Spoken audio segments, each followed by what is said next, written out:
기도하십시다. 하나님 감사합니다.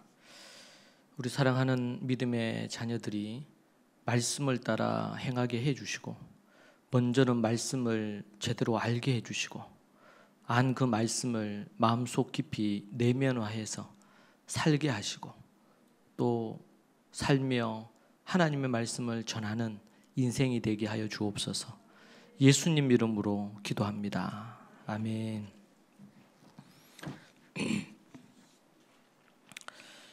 이스라엘에서는 13살이 되면 바르 미츠바라고 신앙적인 성인식을 합니다. 성인식이라는 말을 붙이기에 좀 적합하지 않긴 하지만 20살이 되면 이제 우리가 아는 이제 어른으로서의 책임을 지는 성인식을 하죠. 근데 이제 13살에는 이제 스스로 하나님의 말씀을 보고 연구해서 살아가는 삶을 살도록 하는 그런 부분에 있어서 신앙적인 이제 인생의 책임을 스스로 진다. 이런 의미에서 바르 미츠바의 부분들을 갖습니다. 그것은 이제 말씀의 아들, 하나님의 이 토라, 하나님의 율법의 계명의 아들, 딸이다라는 이런 의미의 이름입니다. 우리 세대가 그렇게 설 뿐만 아니고 우리 다음 세대, 그 다음 세대, 우리 자자손손이 그 말씀 속에서 살아가는 그런 세대가 되기를 원합니다. 오늘 우리가 여성은 남성에게 순종해야 하는가라는 제목으로 우리 고린도전서의 말씀을 보려고 합니다. 특별히 우리가 이제 외부에 우리 설교자 오셔서 말씀을 전해주시기도 하고 이렇게 해서 고린도전서 10장 부분들을 제가 주일날 몇 번 하지 못했습니다. 그래서 오늘 크게 세 가지 부분을 다루려고 합니다. 10장 부분에서 정말 진정으로 성공된 삶의 네 가지 부분 먼저 좀 다루고요. 그리고 이 우상의 제물에 대한 내용들이 지금 계속 이어지고 있거든요. 8장, 9장, 10장. 그래서 그 부분에 대한 결론 부분을 다루고 오늘 우리가 또 다루려고 하는 이 여성의 순종의 문제 그리고 교회 내에서의 여성의 위치와 관련된 11장의 부분들을 우리가 함께 또 살피도록 하겠습니다. 말씀을 우리가 보면은요, 고린도전서 10장 30절에서 11장 16절의 말씀을 우리가 함께 보도록 하겠습니다. 고린도전서 10장 30절 그래서 11장 16절까지 말씀 우리가 함께 읽겠습니다. 30절 여러분들이 한번 같이 눈으로 따라오시면 되겠습니다. 30절. 만일 내가 감사함으로 고린도전서 10장 30절입니다. 만일 내가 감사함으로 참여하면 어찌하여 내가 감사하는 것에 대하여 비방을 받으리요. 그런즉 너희가 먹든지 마시든지 무엇을 하든지 다 하나님의 영광을 위하여 하라. 유대인에게나 헬라인에게나 하나님의 교회에나 거치는 자가 되지 말고 나와 같이 모든 일에 모든 사람을 기쁘게 하여 자신의 유익을 구하지 아니하고 많은 사람의 유익을 구하여 그들을 구원을 받게 하라. 내가 그리스도를 본받는 자가 된 것 같이 너희는 나를 본받는 자가 되라. 너희가 모든 일에 나를 기억하고 또 내가 너희에게 전하여 준 대로 그 전통을 너희가 지킴으로 너희를 칭찬하노라. 그러나 나는 너희가 알기를 원하노니 각 남자의 머리는 그리스도요 여자의 머리는 남자요 그리스도의 머리는 하나님이시라. 무릇 남자로서 머리에 무엇을 쓰고 기도나 예언을 하는 자는 그 머리를 욕되게 하는 것이요 무릇 여자로서 머리에 쓴 것을 벗고 기도나 예언을 하는 자는 그 머리를 욕되게 하는 것이니 이는 머리를 민 것과 다름이 없습니다. 만일 여자가 머리를 가리지 않거든 깎을 것이요 만일 깎거나 미는 것이 여자에게 부끄러움이 되거든 가릴지니라. 남자는 하나님의 형상과 영광이니 그 머리를 마땅히 가리지 않거니와 여자는 남자의 영광이니라. 남자가 여자에게서 난 것이 아니요 여자가 남자에게서 났으며 또 남자가 여자를 위하여 지음을 받지 아니하고 여자가 남자를 위하여 지음을 받은 것이니 그러므로 여자는 천사들로 말미암아 권세 아래 있는 표를 그 머리 위에 둘지니라. 그러나 주 안에서 남자 없이 여자만 있지 않고 여자 없이 남자만 있지 아니하니라. 이는 여자가 남자에게서 난 것 같이 남자도 여자로 말미암아 났습니다. 그러므로 모든 것은 하나님에게서 났느니라. 너희는 스스로 판단하라. 여자가 머리를 가리지 않고 하나님께 기도하는 것이 마땅하냐? 만일 남자에게 긴 머리가 있으면 자기에게 부끄러움이 되는 것을 본성이 너희에게 가르치지 아니하느냐? 만일 여자가 긴 머리가 있으면 자기에게 영광이 되나니 긴 머리는 가리는 것을 대신하여 주셨기 때문이니라. 논쟁하려는 생각을 가진 자가 있을지라도 우리에게나 하나님의 모든 교회에는 이런 관례가 없느니라. 아멘. 먼저 우리가 고린도전서 10장을 중심으로 우리가 살펴볼 부분은 예수님을 믿고 교회를 다니지만 악한 일을 즐겨 행하는 이들이 있다고 얘기를 합니다. 고린도전서 10장 6절에 이렇게 나옵니다. 이런 일들을 그들처럼 우리도 악을 즐기는 자가 되지 않게 하려고 우리에게 본보기가 된 것이다. 그렇게 말하고 있습니다. 고린도전서 1장 5절까지 내용에서 얘기를 하면서 광야 이스라엘 백성들이 어떻게 타락했는지에 대해서 간단히 언급하고 나서 이러한 것들을 기록한 것은 이런 일들로 광야 이스라엘 백성들이 악을 즐겨 행했다는 것입니다. 그래서 그 부분에 대한 것을 본보기 삼아서 고린도 교회 성도들이 그렇게 해서는 안 된다라고 얘기하는 대목입니다. 출애굽한 광야의 이스라엘 선조들이 그러했습니다. 출애굽하였으나 광야에서 멸망을 받았습니다. 멸망받은 이유가 네 가지인데 이 네 가지를 이들이 즐겨했기 때문에 망했습니다. 멸망한 이유가 네 가지. 역으로 표현한다면 인생을 살아가는 데 있어서 성공할 수 있는 네 가지가 있습니다. 세상에서는 요즘 이제 경기가 워낙 어렵고 부동산도 얼어 있고 또 주식도 그렇고 경제적으로 많이 지금 전 세계가 어려운 가운데 있고 그래서 한국 우리 대한민국도 다르지 않는 상황이죠. 그러다 보니까 연일 나오는 뉴스나 이런 것들이 사람들을 더 혼란하게 해요. 여러분 우리 이 흐름을 보면 집값이 오를 때가 있고 내릴 때가 있고 주식이 오를 때가 있고 내릴 때가 있고 그것은 역사 속에 계속 있었던 수십 년 수백 년 동안 계속 있었던 일입니다.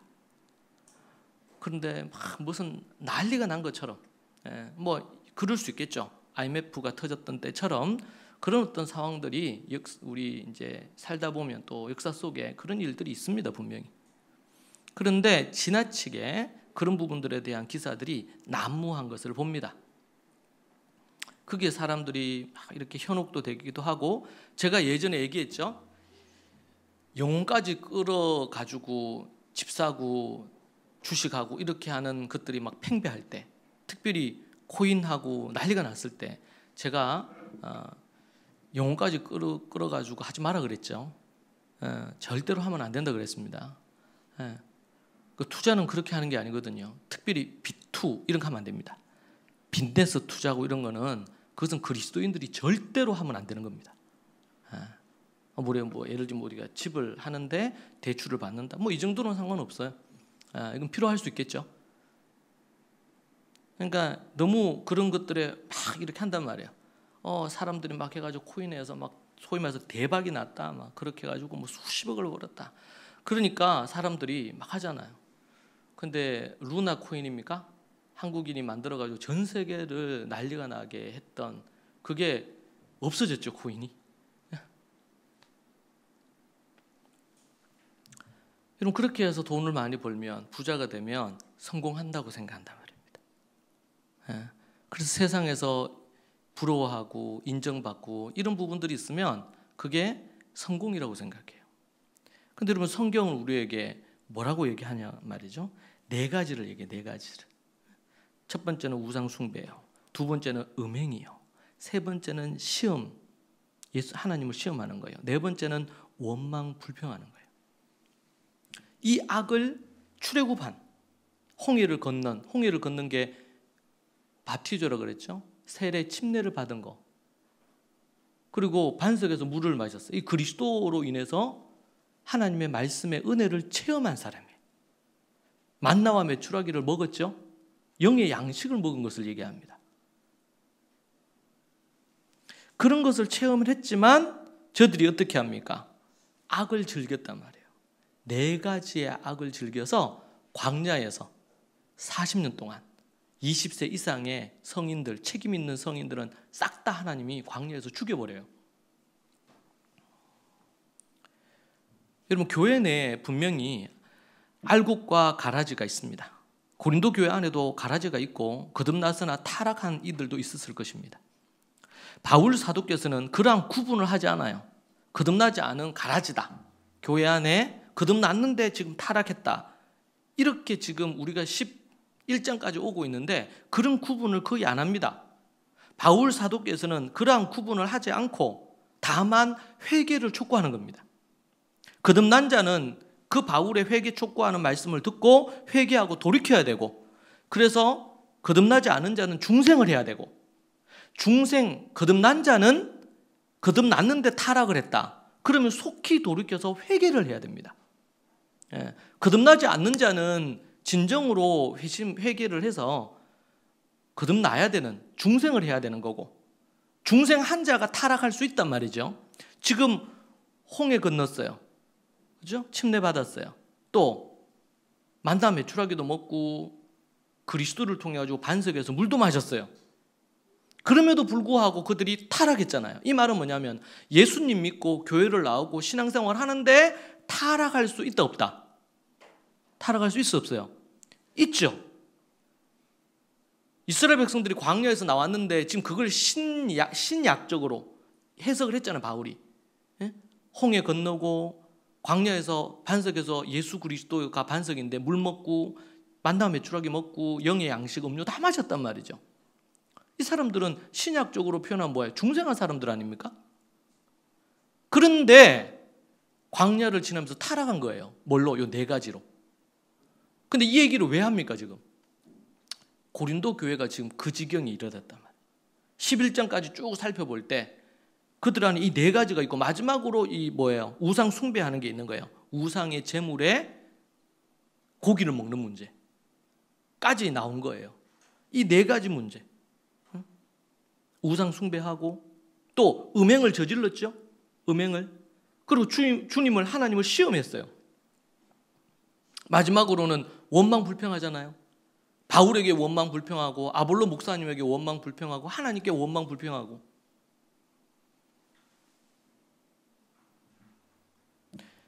지금 이걸 왜 기록해서 신약 성경에 고린도전서라고 해가지고 우리에게 주어졌을까요? 지금 2000년 전에 고린도전서를 쓴 이유는 쓸 때 홍해를 건너서 광야 생활하는 이스라엘 광야 교회 성도들이 타락한 이야기를 한 이유는 고린도 교회가 광야 교회처럼 타락하지 않게 하려고. 지금 고린도 교회 본문을 갖고 제가 설교하잖아요. 왜 할까 이거를? 광야 교회처럼 고린도 교회처럼 우리가 타락하지 않기 위해서 그 목적으로 본보기로 실패의 본보기로 타락의 본보기로 이것을 기록하고 있는 것입니다.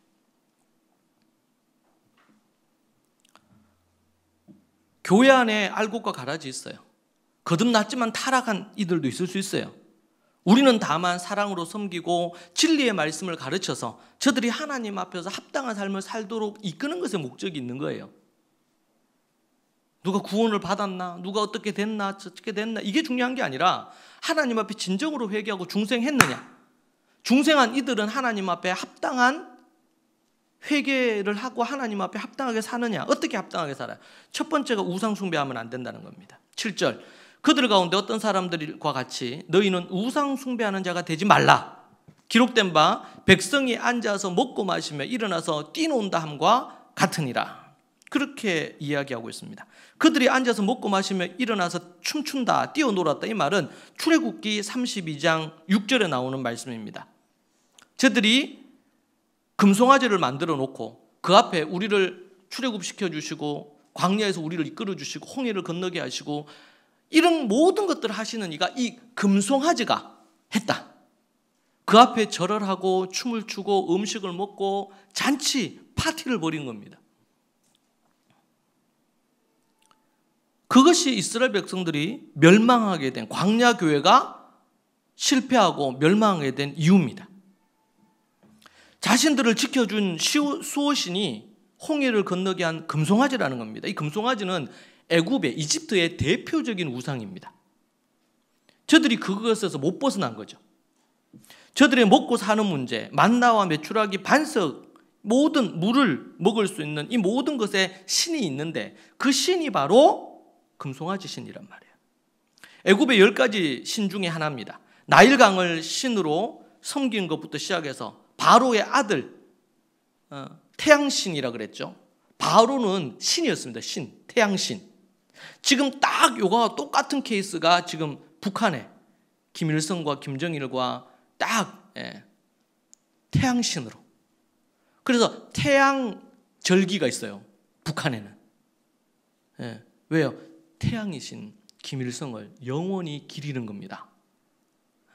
근데 이 역사가 이미 고대 이집트에서 있는 태양신 사상과, 왜냐하면 태양의 모든 것들을 통해서 이 땅이 생명을 얻고 풍성해지고 뭐 곡식도 자라고 모든 것들이 태양이 갖는 그게 있으니까 이 태양은 하나님이 만드신 피조물에 불과한데도 불구하고 왜곡되게 이해하는 겁니다.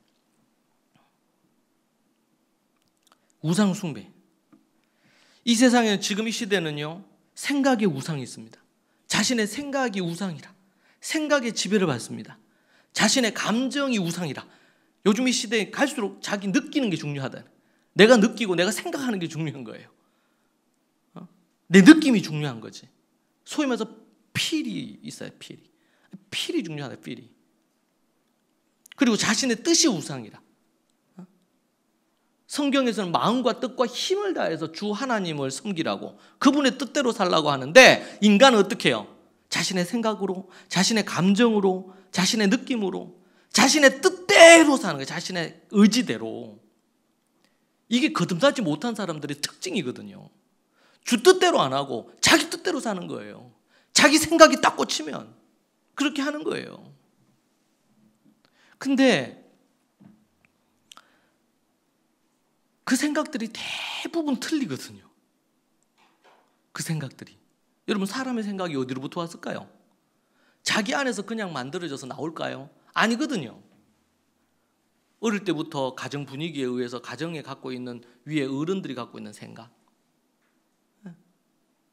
아니면 TV나 영화나 이런 것들을 보면서 거기에서 받아들이는 이 시대의 정신, 생각, 학교를 다니면서 또 이 진화론적인 이런 것들로 인한 생각, 선생님들의 생각, 이런 것들이 종합적으로 돼서 자신의 생각이 된 거예요. 거듭나기 전에는 이 생각으로 사는 거예요. 근데 거듭났다는 게 뭡니까? 더 이상 그 생각으로 안 살겠다는 거죠. 성경의 생각대로 살겠다. 성경의 생각이 뭡니까? 주님의 생각이잖아. 주님이 뭐라고 하시느냐? 지금 고린도전서를 보십시오. 고린도 교회에 문제가 있어요. 그 문제를 들고 온 거예요. 사절단이 하나하나 다 얘기했어요. 거기에 대해서 뭐라고 설명을 합니까? 바울의 개인의 어떤 생각이 아니고 예수 그리스도 하나님께서 성경에서 얘기하는 말씀을 따라 하나하나 지침을 주잖아요. 지침을. 오늘 앞에서 우리 민준이가 말씀을 전했던 내용이 뭐예요? 음행하지 말라 말이에요. 이 시대가 얼마나 음행이 일반화되어 있습니까? 관음증의 시대예요. 음란한 것을 보고 즐기고 그런 쾌락을 누리려고 합니다. 눈에 보이는 것을. 그리고 음란한 짓 하고 그러한 것의 극이 동성애고 동성혼 이런 거거든요. 네. 남자끼리, 여자끼리, 남녀 간의, 이성 간의 어떤 이 사랑의 관계 안에서 가정을 이루고 결혼하고 이런 것들보다도 그게 아니고 어떤 쾌락적인 욕구를 더 추구하기 위한, 물론 정서적이거나 정신적인 여러 가지 정서적인 어려움으로 인해서 남자가 남자를, 여자가 여자를 이렇게 더 욕망하는 이런 부분들이 있을 수 있어요. 그것은 상처로 인한, 아픔으로 인한 다양한 이유가 있습니다. 그러나 어찌되었든지 간에 소돔과 고모라의 말씀과 로마서의 말씀처럼 저들이 갖고 있는 욕정과 욕망이 뭡니까? 더 큰 쾌락과 즐거움을 누리는 것입니다. 즐거움. 그것을 추구하고 살아가요. 그게 이제 이 시대는 또 어떻게 일반화되어 있어요. 그래서 그 동성애를 인정하지 않고 그게 잘못이라고 하면, 물론 동성애자들이나 이런 이들도 동일하게 하나님의 형상입니다. 저들에게 복음이 필요하고 주님이 필요합니다. 그렇기 때문에 우리가 정죄하거나 판단하거나 막 이렇게 우스꽝스럽게 여기거나 이렇게 해서는 안 돼요. 크리스찬들이. 그들을 존중해야 됩니다. 그것이 있다고 해서 모든 것이 그 사람이 다 형편없고 안 좋은 게 아닙니다. 그런 부분에서 우리가 지혜로운 접근이 필요합니다. 그러나 그것이 갖는 하나님이 원하시는 게 뭔지는 선명해야 됩니다. 정죄하고 판단을 해서 안 된다는 거지, 그것이 무엇이 잘못됐는지에 대한 분명한 이해는 우리가 갖고 있어야 된다. 돈이 우상이지 않습니까? 여러분, 학생들이 왜 공부합니까? 좋은 대학 가가지고 연봉 좋게 받으려고 하는 거 아닙니까? 왜 스펙을 쌓아가지고 그렇게 하려고 합니까? 돈 아닙니까? 우리가 우리의 삶에 성실하게 부지런히 해서 필요한 부분 따라서 우리 앞가림을 하고 월급 받고 이렇게 하는 게 뭐가 잘못된 겁니까? 문제는 그것을 인생의 목적을 두고 살아가는 것이 죄악입니다. 야고보서의 말씀처럼 내가 어느 도시에 가서 어느 때에 거기에서 내가 대박이 나는 아이템으로 비즈니스를 하겠다. 그게 뭐가 빠졌어요? 주께서 원하시면 내가 어디든 가겠다. 이것과 내가 생각할 때에 지금 이 아이템, 이 코인이, 이 주식이 대박이 날 건데 내가 그거 하겠다. 내가 어느 도시에 가서 이 사업을 내가 어디서 하겠다. 근데 그 주님께 물어봤냔 말이에요. 주께서 원하는 거냔 말이에요.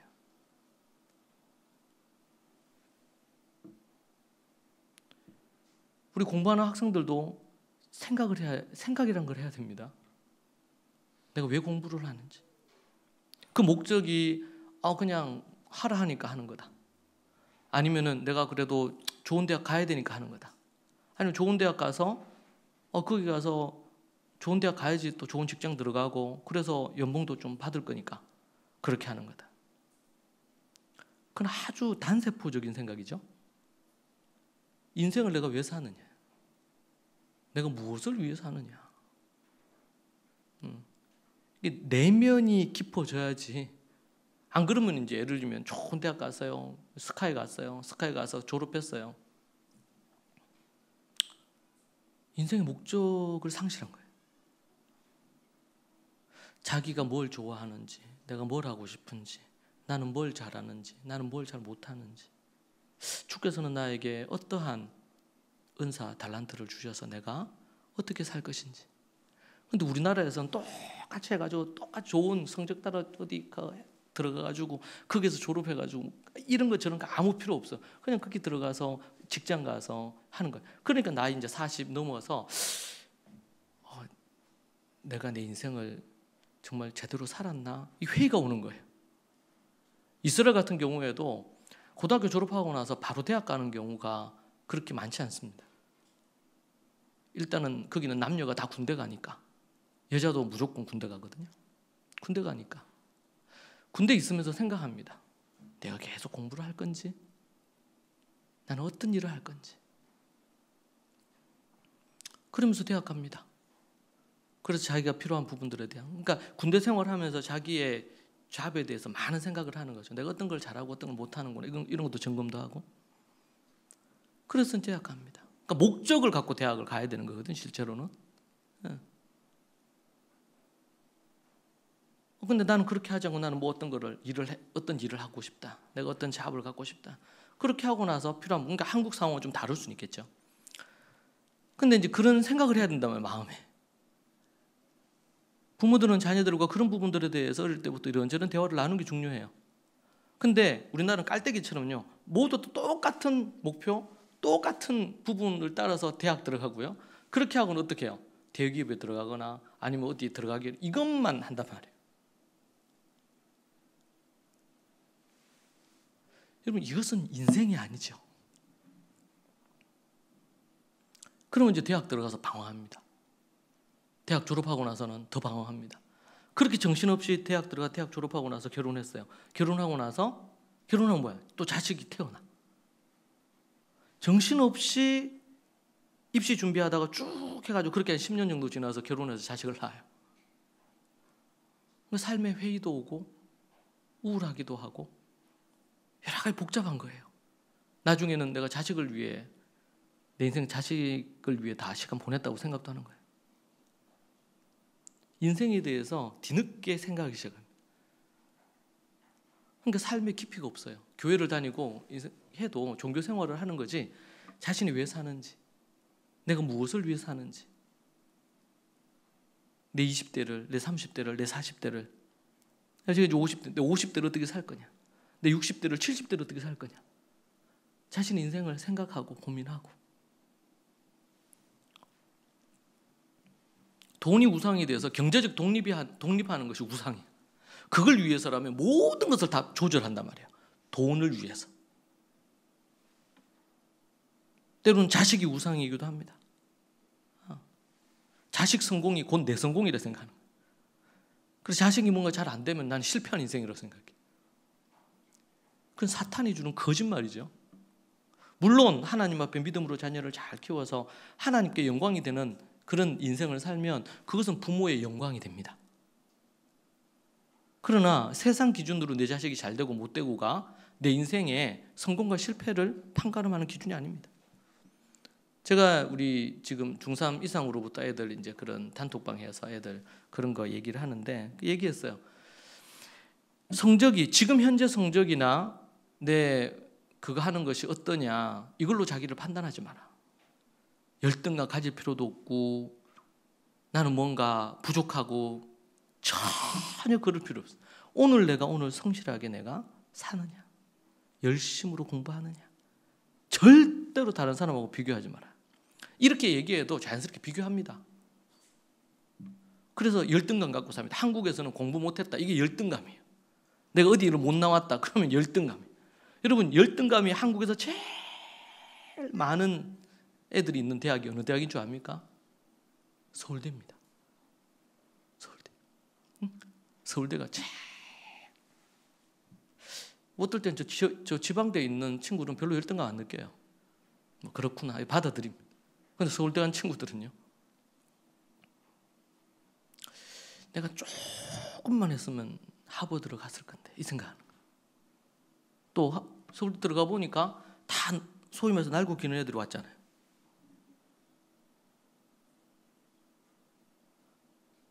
근데 늘 1등 하던 애가 서울대 와가지고 꼴찌를 해요. 거기도 꼴찌가 있을 거 아니에요? 자살해요. 자기는 쓸모없다고 생각해요. 강남 어디에 살아야지 그래도 좀 산다고 생각하는 거예요. 그래도 중산층 이상은 되고 자식이 뭐 의사도 있고 또 뭐 이런 뭔가 스카이 정도는 가져야 이게 뭔가 면이 선다고 생각해요. 이게 얼마나 물질 만능주의적이고 타락한 세상에 갇혀가는지 모르죠. 그러니까 뭐예요? 때로는 세상에 허드렛 일 하는 사람을 루저라고 보는 거예요. 실패한 인생으로. 이게 사단의 사상이거든. 사탄의. 그래서 아이들 뭔가 한국에서 뭔가 대학 가기 어려우니까 유학 보냅니다. 왜 유학 보냅니까? 한국에서 어려우니까 유학 보내가지고 거기에서 소위 말해서 이 학위 세탁을 하고 오는 거죠. 근데 거기에 보내기 위해서 약간 좀 잘 나가는 집안에서는 뭐예요? 거짓말로 자기소개도 쓰고 자기 스펙도 막 만들어가지고 그렇게 합니다. 에? 부모 찬스. 교수들끼리 서로 이렇게 해가지고 뭐 써주고 이렇게 해가지고 걔네들 한국에서는 경쟁해서 자식이 잘 되기가 쉽지 않으니까 외국에 보냅니다. 정말 얼마나 우스꽝스럽습니까? 서울 쪽에서는 한 달에 아이들 자녀들 그거 하는데 500만 원 쓴답니다. 어제 뉴스를 보니까 애들 사교육 시키는데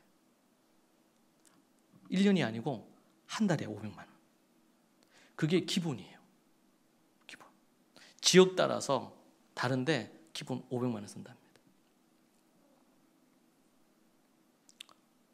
제가 사교육 관련해서 돈 쓰지 말라 그러죠. 그건 자식을 죽이는 겁니다. 완전히 부정하는 건 아니에요. 필요에 따라서 조금 할 수는 있어. 우리 유니스에서는 저는 그거 안 되는 걸 원칙으로 합니다. 필요에 따라 제가 뭐 전체로 다 부정하진 않아요. 필요에 따라서 그런 것들 할 수 있어요. 이게 얼마나 병폐입니까? 이게.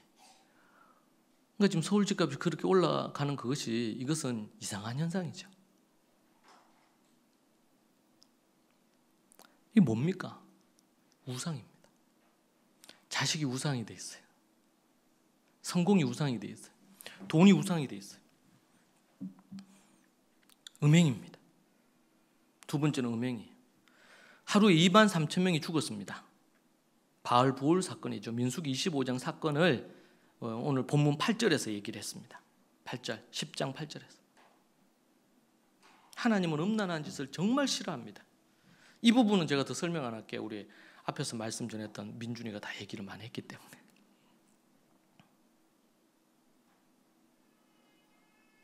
혹시 우리 중에 이 음란함의 유혹에 빠져 있는 사람들 있습니까? 회개하십시오. 정결해야 돼요. 성적으로 음란함의 유혹에 서 있다면, 다른 남자, 결혼했는데 다른 여자가 눈에 들어온다면, 그 자리에서 속히 돌이키지 않으면 하나님의 저주와 심판이 있을 것입니다. 나는 예수님 믿는데 내가 아브라함의 자손이라고 말하지 마라 그랬죠. 삶으로 보이는 겁니다. 삶으로.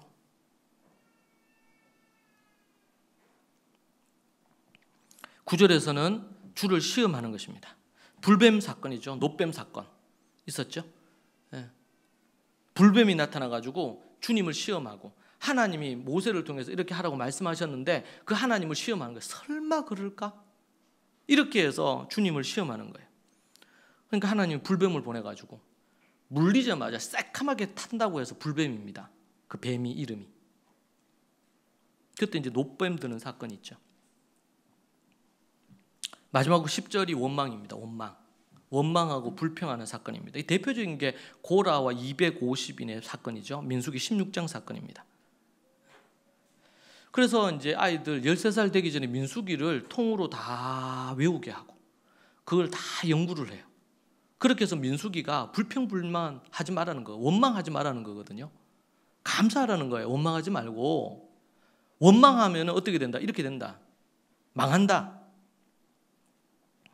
원망의 헬라어 공기조라는 이 원어는요, 헬라어 원어는 수근수근거린다는 겁니다. 수근수근거리는 거예요. 불신과 비난의 말을 하는 거거든요. 시험과 불평은 하나님을 대적하는 겁니다. 그래서 지도자 모세를 대적했죠. 모세를 대적하는 것은 곧 하나님을 대적하는 것이라고 그렇게 말씀하셨습니다. 4가지. 여러분, 이 세상에서는 우리는 우상 숭배가 멀리 있는, 어디 저기 이제 대구에 가면 그 팔공산에 보면 거기 있습니다. 거기. 그런 어떤 그 불상 앞에 절을 하는 것이, 그것이 우상 숭배라고 생각한다면 그것도 우상 숭배입니다.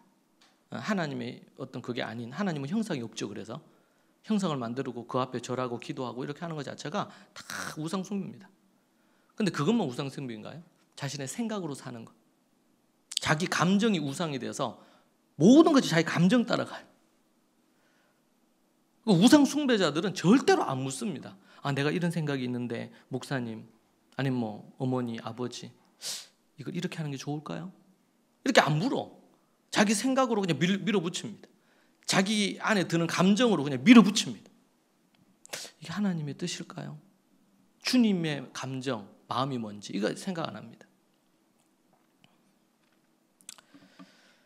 11절에 그들에게 일어난 이런 본보기가 되고 또한 말세를 만나 우리를 깨우치기 위하여 기록되었느니라. 지금 이것은 우리에게도 여전히 동일하죠. 우리를 일깨우기 위해서. 세상에서는 원망 불평하는 걸 갖고 죄라고 생각 안 합니다. 그런데 이스라엘이 인생이 광야 교회가 망하게 된 이유가 원망 불평한 것 때문입니다. 그들이 광야에 다 죽었잖아요. 여러분 지난 한 주간 지나면서 혹시 원망하는 말, 불평하는 말 없었습니까? 속히 얘기하시고. 이것도 습관이거든요.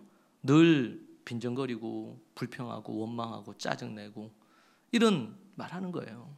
그럼 그거 멈추세요. 그 입을 다물어야 돼요. 제가 얘기했잖아요. 원망 불평 그 말 대신에 뭐야? 기도하세요. 조금만 바꾸면은 기도의 언어가 되는데 이게 원망 불평을 한단 말이에요. 정말 내가 마음이 불편하고 이게 너무 힘들고 그래. 그럼 어떻게 해요? 하나님, 내가 이런 걸로 너무 짜증나고 너무 힘이 드는데 주님 도와주세요. 이러면 기도가 돼요. 근데 그렇지 않고 광야에서 이스라엘 백성들이 뭐였습니까? 우리를 애굽에 장지가 없어서 우리를 광야로 끌어내서 광야에서 우리 다 죽이려고 하느냐. 광야를 지나는데 우리가 먹고 싶은 게 많은데 그러면서 막 욕을 합니다. 물을 제대로 못 먹으니까 막 화가 났어요. 원망 불평합니다. 우리를 왜 애굽에서 출애굽시켜가지고 그게 계속 얘기하는 계속. 가나안 땅 앞에 올 때까지 원망 불평합니다.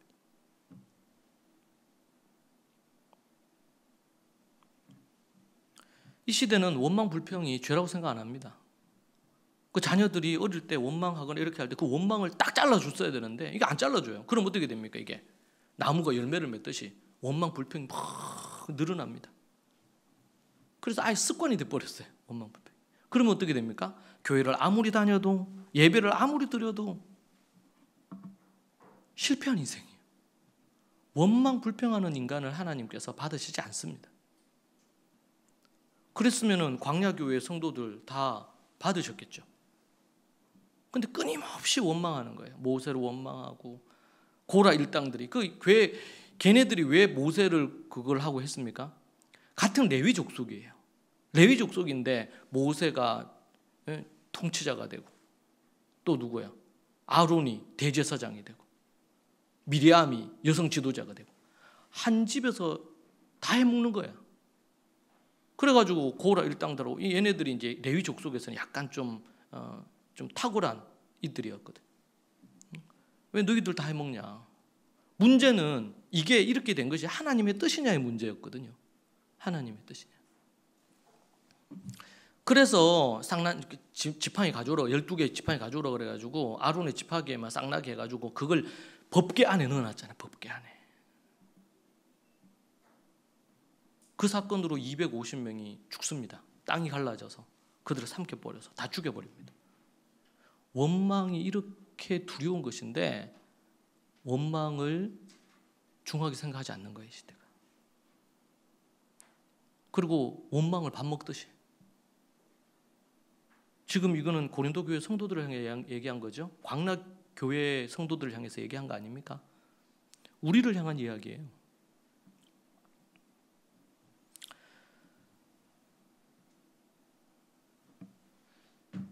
16절부터 33절까지는요. 우상의 제물을 제단에 먹는 문제에 대한 얘기를 했어요. 지금 8장, 9장, 10장의 말씀이 우상에 제사하는 문제에 대한 이야기였죠. 그리고 10장의 끝이 이제 마무리되는 단락입니다.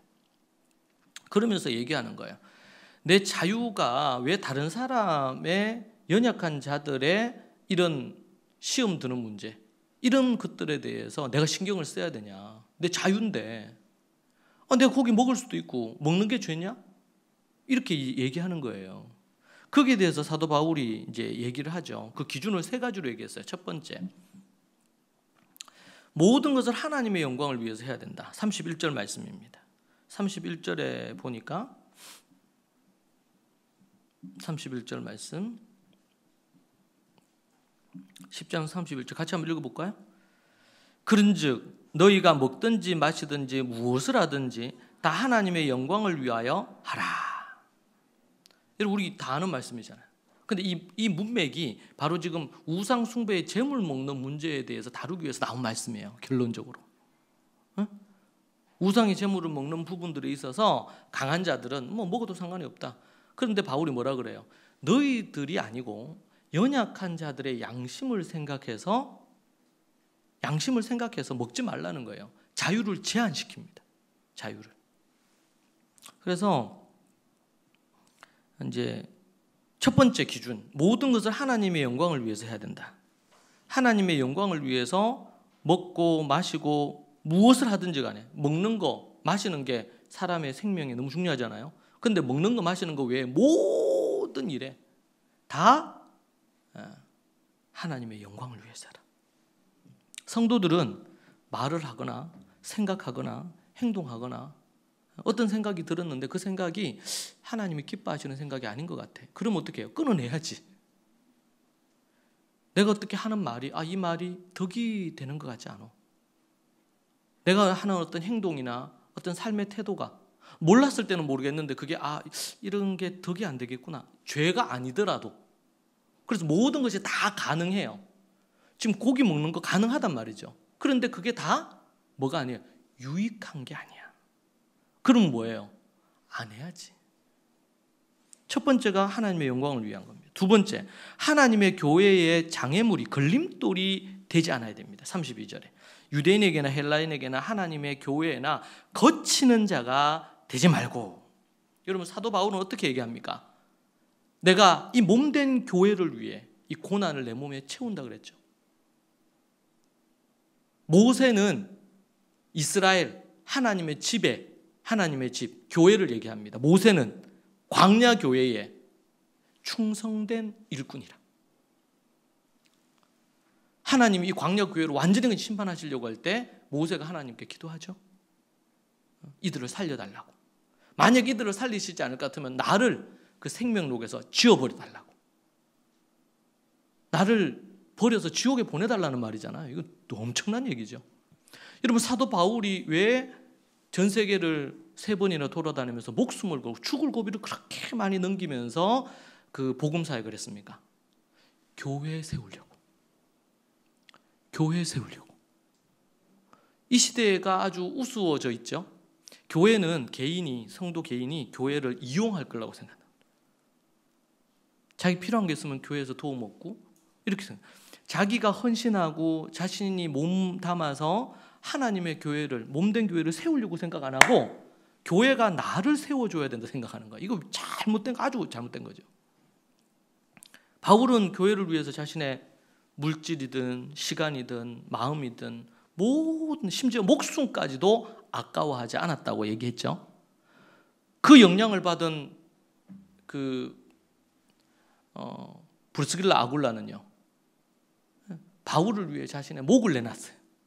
바울이 사형언도를 받으니까 내가 대신 죽겠다. 그렇게까지 했던 부분입니다. 왜? 브리스길라 아굴라는 왜 그랬습니까? 교회를 위해서. 자신들이 죽고 바울이 사는 것이 교회에 더 유익이라고 생각한 거예요. 그래서 심지어 그렇게까지.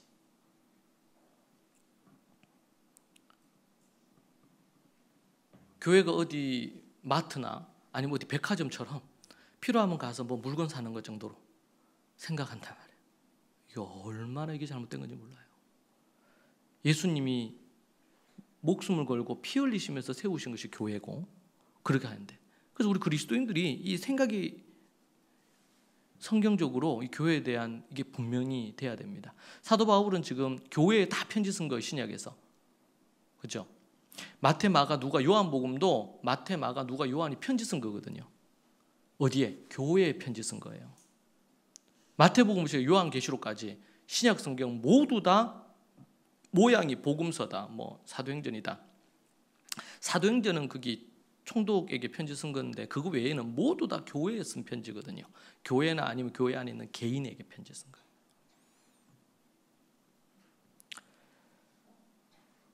세 번째는 모든 사람을 기쁘게 해야 됩니다. 33절은 나와 같이 모든 일에 모든 사람을 기쁘게 하여 자신의 유익을 구하지 아니하고 많은 사람의 유익을 구하여 그들로 구원을 받게 하라. 왜 지금 강한 자들이 약한 자들 때문에 고기를 먹으면 안 되고 신전에 가서 다른 사람들하고 고기 먹으면 안 되느냐?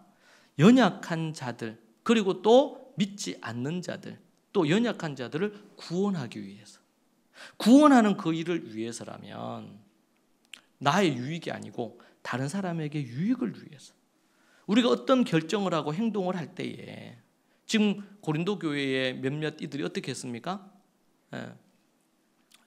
지금 제단에서 나오는 고기 먹는 문제라든지 그 신전에 가서 다른 사람들하고 식사하는 문제에 대한 거에 있어서 자유라고 얘기하면서 막 먹고 이렇게 했단 말이에요. 거기에 대해서 사도 바울은 그럴 것 같으면 나는 연약한 자들이 시험 들 것 같으면 나는 평생을 고기를 안 먹겠다. 우리 경기교회는 오늘 고기를 잘 먹는데 평생을 내 고기 안 먹겠다 그러죠 바울이. 그렇죠? 그리고 너희들 강하다고 생각하는 자들 그러니까 섰다 생각하는 자들은 넘어질까 조심하라는 거예요.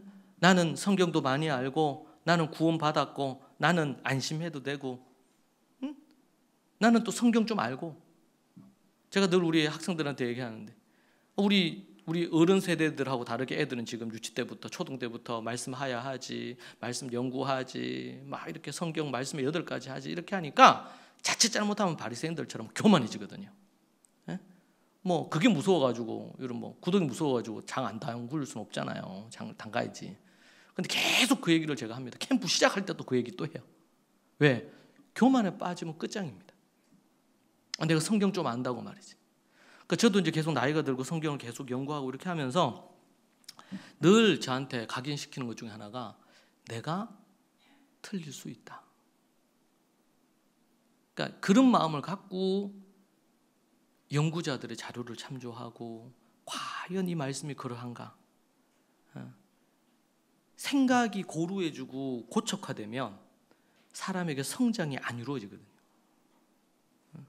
그래서 부지런히 책을 읽어야 될 이유가 바로 거기 있어요.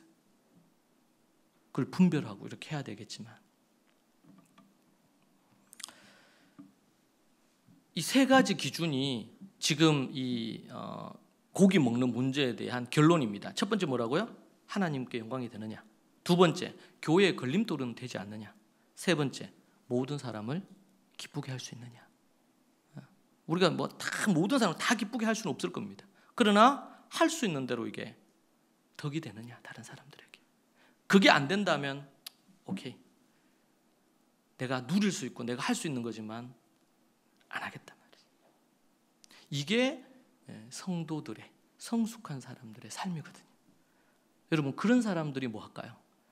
세상에서도 교회에서도 존경을 받습니다. 교회에서 그런 존경받는 사람이 장로가 돼야 되는 거거든요. 지도자가. 자, 우리 마지막으로 여성은 남성에게 순종해야 되느냐 이 문제에 대해서 좀 생각하겠습니다. 고린도전서 11장 2절부터 14장 40절까지 내용은 이제 새로운 주제입니다. 이게 뭐냐면은 예배에 관계된 주제예요. 예배. 11장 2절부터 14장 40절까지. 첫 번째는 예배 때 여성들의 복장 문제가 11장 2절부터 16절까지 나와요. 오늘 읽은 본문이죠. 여성의 복장 문제. 두 번째, 주의 만찬의 올바른 거행, 주의 만찬을 거행하는 문제가 17절부터 34절까지 11장. 그리고 셋째는 성령의 은사 문제가 12장부터 14장까지 나옵니다. 요게 예배에 관련된 주요 문제를 들고 온 거예요. 지금 고린도 교회에서. 이것 때문에 문제가 있다는 거예요. 여성들이 나중에 나오지만 수건, 작은 수건을 안 쓰고 그들이 설교한다든지 대표기도 한다든지 이런 문제가 생긴 거예요. 여기에 대해서 이걸 어떻게 할 거냐. 그것 때문에 논란이 생겼어.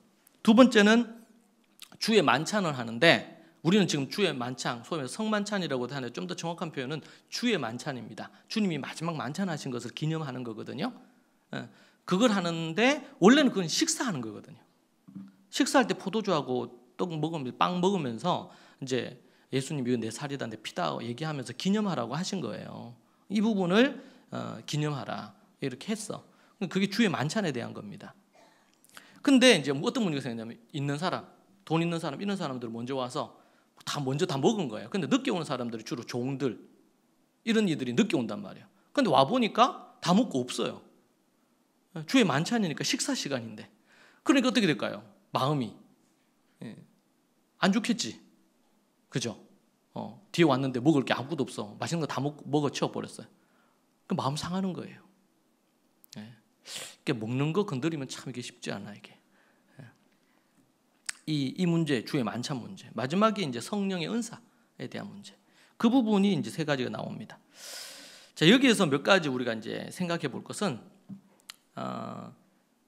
그 당시에 이제 일단 기본 풍습과 관례가 뭐냐면 여성들은 머리에 수건을 쓴 겁니다. 우리가 좀 이해하기 쉽게 쉬운 거는 그 당시에 그리스 헬라 시대에서도 여성들이 얼굴을 가렸습니다. 우리나라에서도 보면 양반집 아니면 뭐 이런 부분이 나올 때 그 뭡니까 그걸로 해가 얼굴을 가렸죠. 이렇게 눈만 쭉 이렇게 내밀고 여성에 대한 부분들에 대해서 그게 옛날에 우리나라에도 있었어요. 그런 것처럼 지금 이 당시에 고린도에도 그런 게 있었는데 그 당시에 여성들 중에서 그런 것들을 안 하고 이렇게 하는 이들이 주로 지금으로 얘기하면 성매매하는 이런 여성이라든지 이런 여성들이 이거 안 했거든요. 이 부분을. 근데 이제 사도 바울이 있었을 때는 그걸 했어요. 근데 시간이 지나면서 뭐예요? 그때도 그런 여성 인권에 대한 이야기가 있었겠죠. 와, 남자들은 안 쓰는데 왜 여자만 쓰냐? 이러면서 그래서 여자들이 수건 내팽개치는 여자들이 생기기 시작한 거예요. 교회 안에. 그 수건 쓴 여자 그 사진 한번 띄워주실래요? 뭐 고린도 교회가 이런 거였을지는 모르겠어. 그런데 이제 이런 부분에 대한 거를 이렇게 그 당시에는 썼어요. 그게 관례였고 그런 부분들에 대한 게 있습니다. 자, 여기서 우리가 이제 먼저 생각할 것은 2000년 전 고린도 교회에서 여성들이 예언을 했다고 돼 있거든요. 이 예언이라는 것은 현대적으로 하면 설교예요. 설교. 여성들이 설교하고 또 기도라고 했는데 이거는 그 개인이 기도하는 것뿐만 아니고 대표 기도를 얘기하는 겁니다. 이 말은 교회 안에 여성들이 교회의 리더십을 갖고 있었다는 거죠. 그래서 설교도 하고 말씀을 가르치는 것을 했어요. 그러니까 아무나 하는 건 아니었겠죠. 어떤 부분에 대한 절차를 거쳐서 검증된 이들을 중심으로 여성도 말씀을 설교를 하고 대표 기도하는 일을 했다는 거예요. 이것이 지금 오늘 본문에서 바울이 지금 그게 잘못됐다 얘기하는 게 아니죠. 그게 잘못됐다 얘기하는 게 아니고 그렇게 말합니다. 고린도전서 14장으로 가면 나오는데 말씀이 여자는 교회에서 잠잠하라. 그들에게는 말하는 것을 허락함이 없나니 율법에 이른 것 같이 오직 복종할 것이요. 이런 말씀이 나옵니다. 이것 갖고 교회에서는 여자는 잠잠해야 된다. 그들에게 말하는 것을 허락하지 않았다고 돼 있잖아요. 여자들은 그러면 교회 와서 말하면 안 돼. 여자는 교회에서 잠잠해라. 이렇게 얘기했단 말이에요. 그러니까 여자는 교회에서 잠잠해야 될까요? 그러니까 이걸 잘못 해석해가지고 그래서 여러분 성경을 볼 때는 꼭 문맥의 흐름에서 봐야 돼요. 왜 그렇게 얘기하고 있는지 지금. 여성들이 교회의 분란을 일으켰단 말이에요. 여성 지도자들 중에. 그런 문제 때문에 이 문제를 얘기하면서 나온 게 이 얘기예요. 이 부분에 대한 얘기가. 그럼 앞에 얘기한 거하고 다르잖아요. 지금 여성들이 예언을 했다고 돼 있는데 기도도 했다고 돼 있는데 그럼 여자는 교회 와가지고 그냥 말도 하면 안 되고 가만히 있어야 되는데 이 말씀에 의하면 14장 34절에 의하면 그게 아니잖아요. 그래서 우리는 성경 한 구절을 딱 따와가지고 잘못된 해석을 하는 것은 매우 위험하다. 그래서 지금도 여성 목사 제도를 여성을 목사 안수를 해도 되느냐 안 되느냐 이걸 갖고 싸우잖아요. 여러분 성경에서는요 한 지역을 맡은 그런 목회자들 여성들이 있었어요. 로마서에도 보면 있고 여러분 이게 2000년 전의 이야기라는 게 대단하죠. 우리나라는 몇백 년, 100년, 200년 전만 해도 여성을 아주 남존 여비 사상으로 해서 아주 막 우습게 여기고 이런 게 있는데 지금 2000년 전인데 여성들에 대한 그 설교권까지 주고 여성들이 대표해서 기도할 수 있도록 하고 여성이 교회 앞에서 남성들을 상대를 향해서 말씀을 가르칠 수 있는 권한을 줬다는 거죠. 이거는 엄청난 일입니다. 정말 놀라운 일이에요.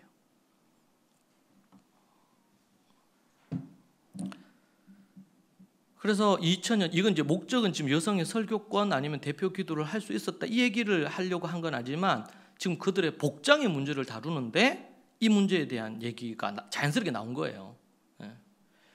그리고 또 하나는 교회는 여성에 관해서 잘못된 해석 금방 얘기한 것처럼 그런 부분에 대한 잘못된 해석이 있습니다. 오늘 말씀에서도 이게 뭐라 그랬냐면 각 남자의 머리는 그리스도요 여자의 머리는 남자요 이렇게 해서 머리에 대한 개념이 나오죠. 그러면 제가 이 머리에 대해서 토대에도 내가 썼는데 이 머리에 대해서는 크게 두 가지의 부분이 있습니다. 하나는 원천이라는 개념이 있고 또 하나는 진짜 우두머리라는 개념이 있습니다. 이 원천이라는 건 뭐냐면 여자가 남자에게서 나왔잖아요. 하와가 남자의 갈비뼈를 해가지고 하나님이 여자를 만들었거든요. 그러니까 그런 부분에서는 뭐예요? 원천. 어디에서 출발이 되었나 여성이. 그것은 남성이란 말이죠. 그런 부분에서 머리라고 얘기하는 거예요. 또 하나는 우두머리라는 개념이 있어요. 이것은 뭐 지도자, 이끄는 자 이런 개념이 있습니다. 이 두 가지의 의미를 갖고 있어요. 자, 그래서 11절과 12절의 말씀에 이게 보니까 뭐라고 나오냐면 11절과 12절 말씀 같이 읽어볼까요? 11장 11절 12절 읽읍시다. 시작. 그러므로 다시 11절 12절 그러나 주 안에서는 남자 없이 여자만 있지 않고 여자 없이 남자만 있지 아니하니라. 이는 여자가 남자에게서 난 것 같이 남자도 여자로 말미암아 났습니다. 그리고 모든 것은 하나님께서 났느니라. 앞부분에서 이제 질서와 관련된 얘기하면서 남자가 머리다. 그 얘기하면서 지금 목적이 뭐예요? 여자는 머리에 수건을 쓰라는 거예요. 지금 얘기하고 있는 게 지금 남자는 머리니까 남자 말 다 들어 이 얘기가 아니죠. 포인트가 여자는 머리에 부분에 대한 걸 써야 된다. 그것이 하나님이 만든 질서에 있어서 남자에게서 여자가 출현이 됐다. 나왔다는 거예요. 그리고 질서상 남자가 우두머리 역할을 한다. 라는 얘기를 하는 겁니다. 자, 그러나 그것이 여성이 남성에게 절대 복종하고 순종해야 되는 거냐? 아니단 말이에요. 그래서 얘기를 합니다. 11절 12절 금방 읽어요. 주 안에는 남자 없이 여자만 있지 않고 그렇겠죠? 아담 없이 하와가 있을 수 없잖아요. 그리고 또 여자 없이 남자만 있지 않다. 아담에게서 여자가 났지만 그러나 남자는 어떻게 태어나? 남자는 어떻게 태어나요? 남자가 남자를 낳아요? 여자가 남자를 낳는 거야. 남자든 여자든 간에. 그러니까 그렇게 되면은요. 앞에 출현한 이런 이 원천의 의미로 한다면은 남자의 머리는 누구예요? 여자잖아. 그러니까 밸런스를 맞추는 거예요. 지금 11절과 12절에. 왜? 바울이 지금 머리에 대한 얘기하는 것을 왜곡시킬 수 있기 때문에 그게 아니다라는 거예요. 그게 아니다. 남자에게서 여자가 났지만 그러나 또 남자는 여자의 몸에서 남자가 난단 말이에요. 그러면은 뭐라고 얘기할 수 있어요? 여자가 머리네요? 왜 남자가 여자에게서 났으니까. 그러니까 여기서 원천의 개념, 머리라는 개념으로 얘기하는 것은 그것은 우열의 문제가 아니에요. 남자가 힘이 있고 근육이 좀 있고 힘이 더 세다고 해가지고 남자가 우등하고 여자가 열등하다. 이게 아니란 말이에요. 물론 여자들 중에 더 힘센 사람이 있긴 있죠. 그렇지만 어찌되었든지 간에 일반적으로 남자가 더 힘이 세니까 힘이 세면 아주 탁월하고 우등하고 힘이 없으면 여자는 아주 그냥 열등한 존재다. 이것은 타락한 시대의 관점이죠. 자, 그런 부분에서 우리에게 얘기를 해줍니다. 자, 그리고 우리가 생각할 것은 우두머리 개념이 있는데 이 머리라는 우두머리 개념이 있어요. 이 우두머리라는 개념은요, 자기 마음대로 독재적으로 마음껏 다 결정하고 행동한다는 의미가 아니에요. 성경에서 이 우두머리라는 이 개념은 그런 의미를 갖고 있지 않아요. 여러분, 예수님께서 예루살렘에 올라가시면서 좌우편에 나를 우리를 앉혀주세요, 이렇게 야고보와 요한이 예수님께 얘기하죠. 그러니까 예수님께서 그들을 불러서 뭐라고 얘기하시냐면 이렇게 얘기합니다. 마가복음 10장 이제 40절 이하의 말씀에 보면 이런 게 나옵니다. 42절에 예수께서 불러다가 이르시되 이방인의 집권자들이 그들을 임의로 주관하고 그 고관들이 그들에게 권세를 부리는 줄을 너희가 알거니와 너희 중에는 그렇지 않을지니 너희 중에 누구든지 크고자 하는 자는 너희를 섬기는 자가 되고 너희 중에 누구든지 으뜸이 되고자 하는 자는 모든 사람의 종이 되어야 하리라. 인자에 온 것은 섬김을 받으려 함이 아니라 도리어 섬기려 하고 자기 목숨을 많은 사람의 대속물로 주려 함이니라. 그러면서 예수님께서 뭐야? 제자들의 발을 씻겼어요. 스승인 내가 너희들의 발을 씻겼다면 너희들은 서로 지금 나는 좌편, 나는 우편, 저 야고보, 저 요한, 저 나쁜 새끼들, 저것들만 좌우편에 앉으려고 이러면서 막 분이 일어나서 나머지 제자들 화가 났어요. 그걸 예수님이 보시고 이 얘기 하신 거거든요. 그러면서 예수님이 발을 씻기는 거예요. 그런 다툼을 하고 들어오니까 지금 이 만찬하러 들어왔는데 아무도 서로의 발을 안 씻기는 거예요. 여러분, 우리나라에서는 발 씻기는 일이 잘 없지만 이스라엘에서는 거기가 다 이제 광야지대고 이렇게 하니까 또 샌들을 신었단 말이에요. 샌들 신고 1시간만 밖에 나가도 발에 먼지가 쌓여요. 그러니까 종이 해야 되는 중요한 일 중에 하나는 주인이 들어오면 발 씻겨주는 거야. 발 씻겨주고 발 씻고 안으로 들어오는 거예요. 근데 지금 예수님과 제자들이 왔는데 아무도 서로 발 씻겨주려고 하지 않아. 왜? 저 나쁜 새끼들이 좌우편 얘기했단 말이죠. 기분이 상한 거야. 근데 얘네들이 자기 감정이 너무 그거 하니까 제자들이 예수님 발도 안 씻겨. 그러면서 되게 분위기가 샤한 분위기 속에 있는 거죠. 그러니까 예수님이 수건 가지고 가서 물 가져오라 그래가지고 물로 예수님 발을 씻겨주는 거예요. 그러면서 하시는 말씀이 그 얘기 하시는 거예요. 스승인 내가 너희들의 발을 씻겼는데 너희들이 서로의 발을 씻겨라. 정말 인자에 온 것은 섬김을 받으려 섬기려 하고 자기 목숨을 많은 사람에게 주기 위한 거다. 으뜸이 되기를 원하느냐? 종이 되라. 그 얘기 하시는 겁니다. 그런 의미에서 뭐예요? 우두머리가 된다는 거, 머리가 된다는 것은 더 큰 책임이 따르는 거예요. 그래서 우리는 머리 이러면은 소위 말해서 대장, 대빵, 자기 마음대로 하는 거 이렇게 떠올리면 안 되고 세상의 관점에 그거는 우리는 머리, 우두머리 이런 뭐예요? 책임 있는 사람, 어떤 일에 책임을 지는 사람, 최종 책임은 그 사람이 지는 거. 그렇기 때문에 그 사람에게 결정권을 주는 거예요. 왜? 책임을 그 사람이 져야 되니까. 여러분, 성경에 보면 대표적인 예가 창세기 16장입니다.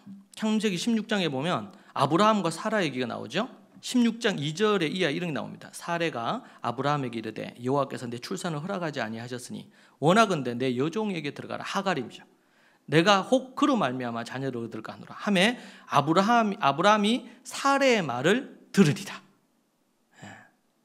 사레가 내가 하나님이 좀 못 기다리고 하나님이 자식을 안 주니까 저 애굽에서 데려온 저 종에게 들어가서 자식을 낳으면 그 자식은 이제 주인의 종이니까 주인의 뼈가 되는 거거든. 그래서 사례의 뼈가 되는 거예요.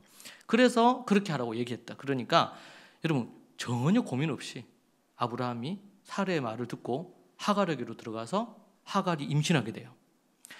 3절에 아브라함의 아내 사레가 그 여종 애굽 사람 하갈을 데려다가 그 남편 아브라함에게 첩으로 준 때에는 아브라함이 가나안 땅에서 거주한 지 10년 후였더라. 아브라함이 하갈과 동침하였더니 하갈이 임신하며 그가 자기의 임신함을 알고 그의 여주인을 멸시한지라. 사레가 아브라함에게 이르되 내가 받는 모욕을. 보세요. 사레가 아브라함에게 하갈에게 당신 들어가서 임신되면 내가 그 아이를 내 자식으로 키울 테니 하갈을 종으로 허락을 한 거예요. 그래서 아브라함이 들어가서 임신이 됐어. 하갈이. 그 노인네가, 아브라함 노인네가 임신이 됐네. 그러니까 임신하고 나니까 이 하갈이, 겸손했던 종 하갈이 교만해지기 시작한 거예요. 내가 주인의 아이를 뵀는데 이러면서. 그러면서 사례를 무시하기 시작하는 거죠. 4절에 그의 여주인을 멸시한지라. 사례가 아브라함에게 내가 받는 모욕은 당신이 받아야 옳도다. 아니, 들어가라고 한 사람이 누구예요? 아브라함이 내가 들어갈게 이렇게 한 거예요? 아니잖아. 사례가 그렇게 했단 말이에요. 근데 이 사례가 아브라함에게 이르되 내가 받은 모욕은 당신이 받아야 옳도다. 내가 나의 여종을 당신의 품에 두었거늘, 심지어 이렇게까지 얘기합니다. 내가 당신한테 첩까지 줬는데 품에 두었거늘 그가 자기의 임신함을 알고 나를 멸시하니 당신과 나 사이 여호와께서 판단하시기를 원한다. 아브라함 입장에서 어땠을까요? 아브라함 남편 입장에서는 어땠을 것 같아요? 에? 그래, 그렇지, 내가 잘못했네 이렇게 생각할까요? 억울하지 않을까요? 아니, 자기가 들어가라 해놓고 임신해서 그 뒤에 생기는 문제를 왜 내가 책임을 져야 되냐 말이에요.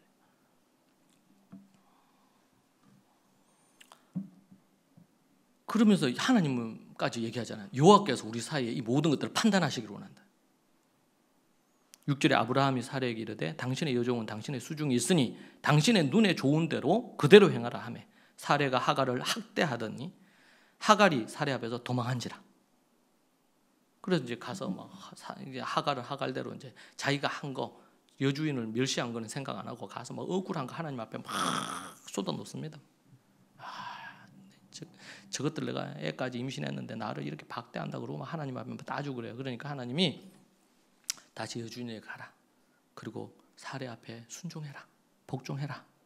그러면서 그렇게 얘기하고 이 이스마엘을 내가 큰 민족을 이루도록 해주겠다. 자식이죠. 임신된 애를 그렇게 해주겠다고 하나님께서 위로해서 다시 돌려보내요.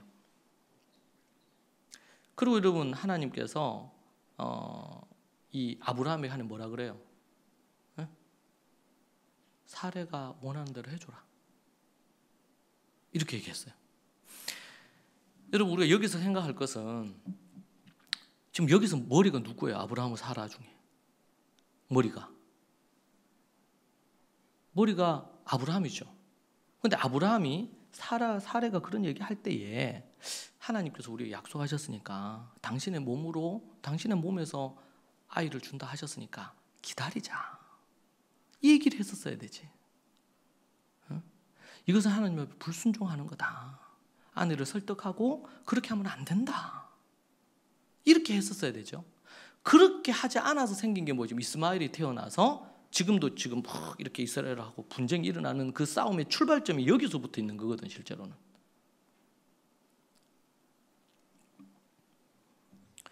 머리가 누구야? 아브라함이 머리 아닙니까? 그럼 아브라함이 머리로서 그 머리는 아브라함이 남편은 하나님의 주님의 뜻을 쫓아서 어떤 결정을 해야 된단 말이에요. 근데 지금 누구의 뜻을 쫓았어요? 아내의 뜻을 쫓은 거예요. 근데 아내가 얘기하는 것이 하나님의 뜻에 맞으면 남편도 그 얘기에 수긍을 하고 순종을 해야 되지. 근데 지금 아내가 잘못된 선택을 한 거 아닙니까? 그럴 때는 어떻게 해야 돼요? 버텨야지. 하갈에게 들어가면 안 되지. 아내가 얘기하고 또 얘기해도 버텨야지. 그래야지. 근데 나중에 이제 이것 때문에 이제 임신을 해서 이런 문제가 생겼어요. 그러니까 어떻게 돼? 화살이 누구한테 가? 최종 결정을 누가 한 거예요, 지금? 사례가 들어가라 했지만 결정은 누가 한 겁니까? 머리인 아브라함이 했잖아요. 그래서 머리가 책임을 지는 거예요. 왜? 최종 결정권자니까. 이게. 자, 이건 뭡니까? 하나님을 섬기고 아내를 섬기고 우리 집안을 섬기고 이런 차원에서 하나님이 기뻐하시는 걸 선택해야지. 그죠? 근데 아브라함이 지금 그 분별력을 한순간 잃어버리고 시킨 대로 한 거예요. 아내가 시키는 대로. 이게 여러분, 이것이 남편이 갖는 리더십이거든요. 남편이. 근데 남편들이 자기 그냥 고지식한 생각으로 밀어붙여 자꾸. 그러면서 뭐라고 그래요? 내 말 좀 들으라는 거예요. 남편 말 좀 들어라. 근데 들을 수 있도록 해야지. 그리고 그렇게 하려고 할 때 이게 하나님의 뜻이 뭔지를 분별해서 그렇게 해서 이끌어야 된단 말이에요. 그럴 때 순종을 해야 돼요. 순종을. 또 이제 대표적인 사례가 뭐가 있습니까? 이게 성경에 보면 아나니아하고 삽비라 얘기가 나오죠. 아나니아하고 삽비라가. 아나니아 삽비라가 뭐라 그러냐면 그 사도행전 5장에 나오는데 아나니라 하는 사람이 그의 아내 삽비라와 더불어 소유를 팔아 그 값에서 얼마를 감춤해. 그 아내도 알더라. 얼마만 가져다가 사도들의 발 앞에 두니. 원래는 아나니아 삽비라가 자신의 전 재산을 교회에 바치겠다고, 하나님께 바치겠다고 얘기를 했어요. 먼저 소원을 했어. 그런데 이 아나니아가 남편이 소유를 팔아가지고 일부를 감추고 헌금을 하게 된 거예요. 근데 그것을 아내도 알았어. 그래서 일부만 둔 거예요. 그러니까 베드로가 이르되 아나니아야 어찌하여 사단이 내 마음에 가득하여 내가 성령을 속이고 땅값 얼마를 감추었느냐. 성령에 충만한 베드로가 그걸 안 거예요. 그래서 이렇게 얘기해서 땅이 그대로 있을 때는 네 땅이 아니며 판 후에는 네 마음대로 할 수도 없더냐. 어찌하여 이 일을 내 마음에 두었느냐. 사람에게 거짓말한 것이 아니요 하나님께 거짓말한 거다. 그렇게 얘기합니다. 그러니까 아나니아가 그 말을 듣고 엎드려져서 혼이 떠나서 죽었어요. 영혼이 떠나버린 거예요. 사람이 죽었어. 이 일을 듣는 사람이 다 크게 두려워했다. 그래서 젊은 사람이 일어나 시신을 싸서 메고 나가서 장사를 지내는 거예요. 그런데 3시간 후쯤에 이 사실을 모르고 그의 아내가 일어난 일을 알지 못하고 들어와서 베드로에게 이르되, 베드로가 물어요. 그 땅 판 값이 이것뿐이냐? 내게 말하라 하니 이르되 예 이것뿐입니다 라고 거짓말을 했어요. 그래서 베드로가 이르되 너희가 어찌 함께 꾀하여 주의 영을 시험하려 하느냐. 이 시험 나오죠? 시험. 앞에서 4가지 중에 3번째 시험하는 거예요. 보라 네 남편을 장사하고 오는 사람들의 발이 문 앞에 이르렀으니 또 너를 메어 내가리라. 곧 그가 베드로의 발 앞에 엎드려져서 혼이 떠난지라. 젊은 사람들이 들어와 죽은 것을 보고 메어다가 그의 남편 곁에 장사하니라. 여러분 아나니아하고 삽비라가 아나니아 남편이 그렇게 하려고 할 때 아내가 뭐 해야 돼요? 쌍수 들고 말렸어야지. 하나님 앞에 우리가 이렇게 서원하고 약속을 했는데 그 약속대로 해야 된다. 우리가 이렇게 하면 하나님의 심판을 받는다. 이렇게 얘기를 했어야 되는데 삽비가 그렇게 안 한 거예요. 그 눈 감았어. 그래 우리 또 일부는 챙겨놓자. 이렇게 하면서 아니면 그걸 갖고 부부가 같이 가서 베드로에게 상의를 하든지 우리가 그렇게 하나님 앞에 소원했는데 여차여차해서 이런 부분인데 어떻게 하면 좋겠는지 상의를 하든지 상의도 안 하고 그렇게 해가지고 한 거예요. 그래서 어떻게 일어났어요? 이때 만약에 남편이 그렇게 할 때 이때는 아내가 남편에게 복종하면 된다 안 된다. 이때 하나님의 뜻이 아니잖아요. 중요한 것은 남편의 뜻이냐 아내의 뜻이냐 이게 아니란 말이에요. 하나님의 뜻이 뭐냐 이게 중요한 거지. 그 앞에 남편과 아내 모두 다 순종을 해야 돼요. 순종을. 그리고 남편이 하나님의 뜻에 순종해서 머리 대신 예수님의 뜻을 순종할 때 아내도 남편에게 순종해야 돼요. 그렇지 않고 순종하게 되면 집안이 망하는 거예요. 오늘 보세요. 아나니아 삽비라가 같은 날 3시간 차이로 둘 다 죽어버리잖아요.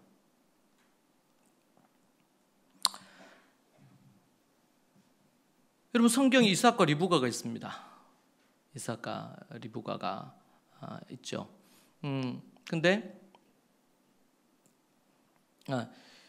하나님께서 아브라함 통해 가지고 리브가를 이삭의 아내로 줬어요. 하나님께서.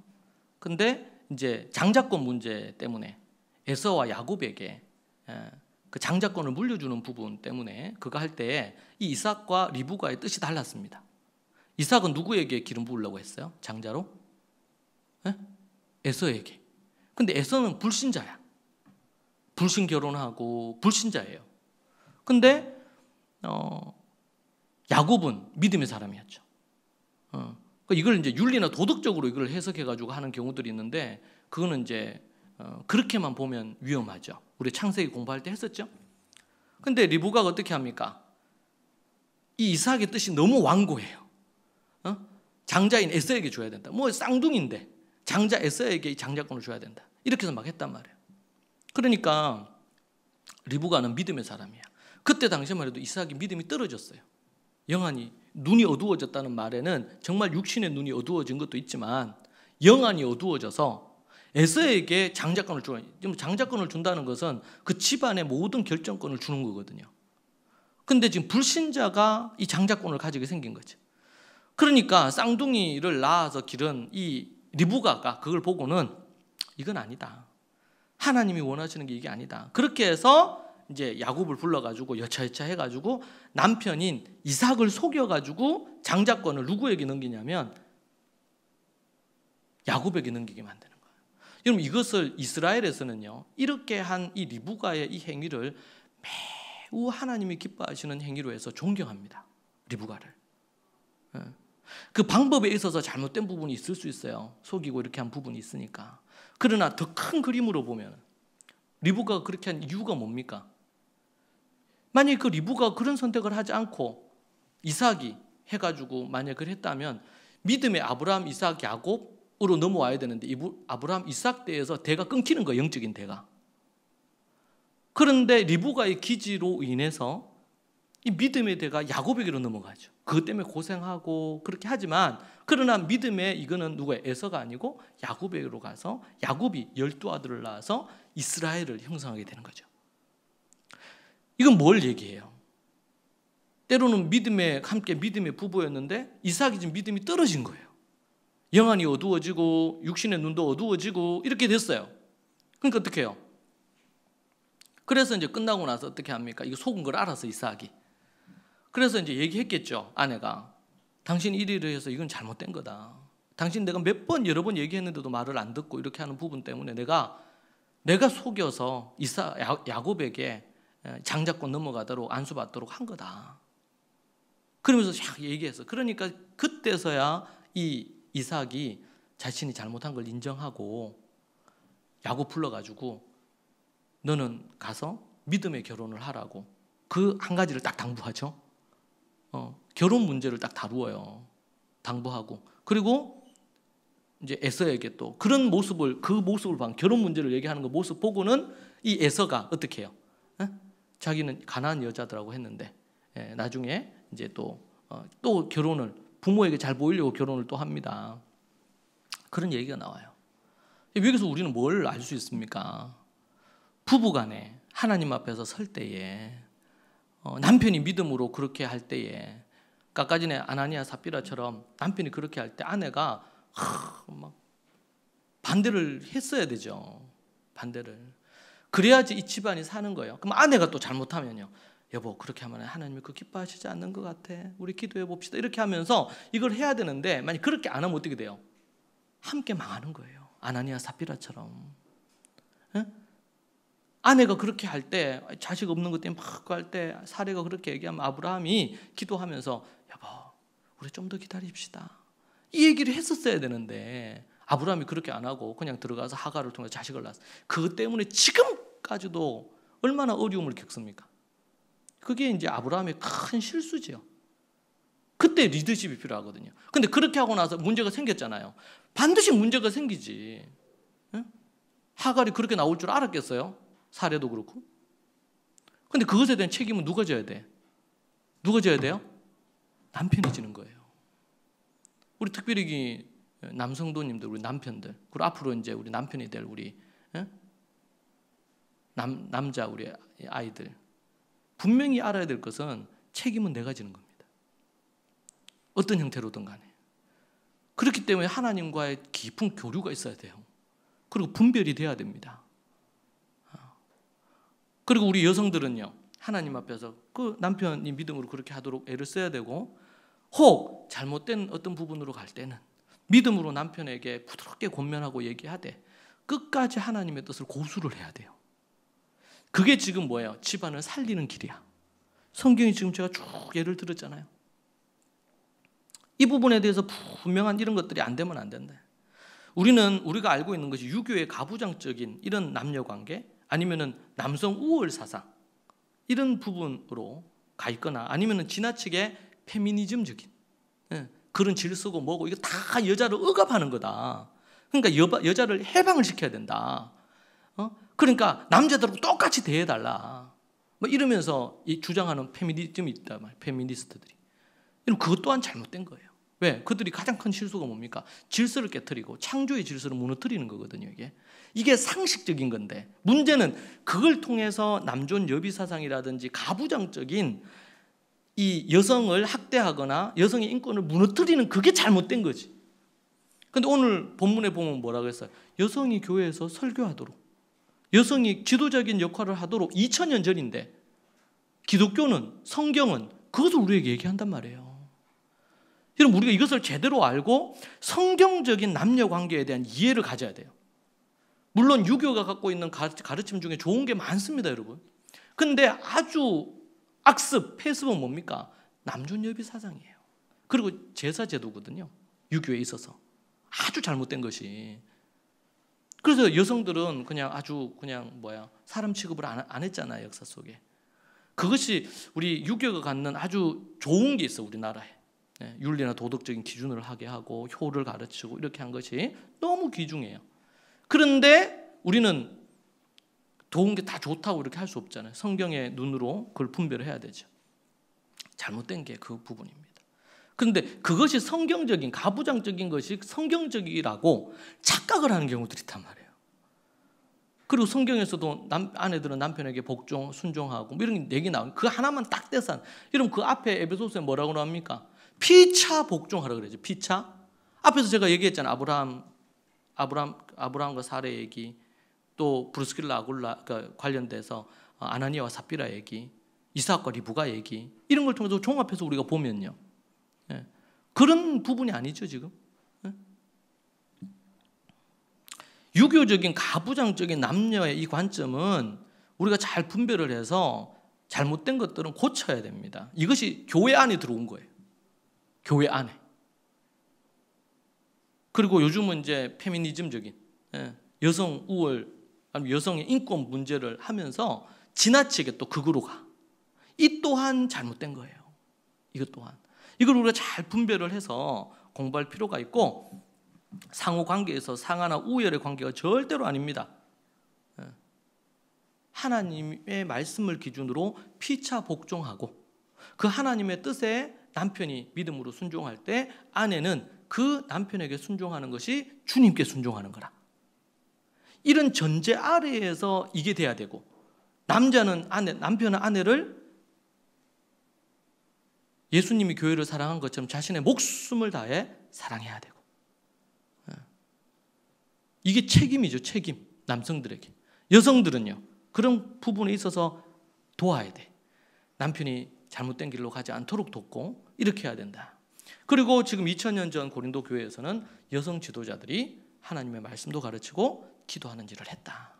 여러분, 여기서 우리가 하나님의 뜻을 봐야 되고요. 오늘 본문에서는 여성들이 그렇게 하는데 복장 문제가 걸린 거예요. 그것은 잘못됐다, 그렇게 하면 안 된다. 관례를 따르라는 거예요. 지금 설교하지 말고 기도하지 말라는 얘기가 아니고, 여성들이 그 복장을 올바로 갖추고 해라. 교회에 걸림이 되지 않게. 세상에서도 교회 여성들이 머리에 쓰지 않으므로 난잡한 여자하고 별 차이가 없더라, 이런 형태의 말이 돌지 않도록. 그러면 교회에 덕이 안 되니까. 세상에서도 그렇고. 그렇게 우리에게 얘기해 줍니다. 우리가 때로는 우리가 알고 있는 것이 그게 올바르지 않을 수 있고 성경적이지 않을 수도 있다는 사실을 우리는 기억해야 되고, 그 하나님의 말씀에 근거해서 우리가 할 수 있는 대로 순종하고 해야 될 줄로 믿습니다. 성경은 우리에게 나중에 보면 여성뿐만 아니고 차별이 없는, 차별금지법 이런 얘기도 많이 나오지만 차별이 없습니다. 남자와 여자가 차별이 없고 주인과 종이 차별이 없고, 또 인종과 관련된 부분으로 백인이다, 흑인이다, 황인이다, 이거 차별이 없어요, 하나님은. 근데 세상은 또 세상의 관점으로 교회 안에 그런 왜곡된 것들이 들어와 있다. 그것은 하나님 앞에 우리가 배격해야 될, 또 주의해서 봐서 우리가 고쳐야 될 부분이다. 그렇게 할 수 있겠습니다. 기도하겠습니다. 하나님 아버지, 주께서 도와주셔서 우리가 하나님의 말씀을 제대로 알고 또 제대로 믿고 또 실천하기를 원합니다. 주께서 역사하여 주시고 인도하여 주옵소서.